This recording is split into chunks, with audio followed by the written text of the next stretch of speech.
నువ్వు రాసిన రాతలిచ్చట మార్చుతూ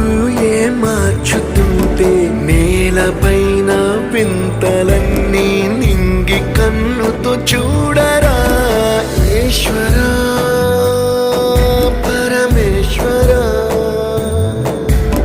చూడరా ఎటు చూడరా మసకబారిన కంటి పాపకి ముసుగు తీసే వెలుగులాగా కాలమడిగిన కఠిన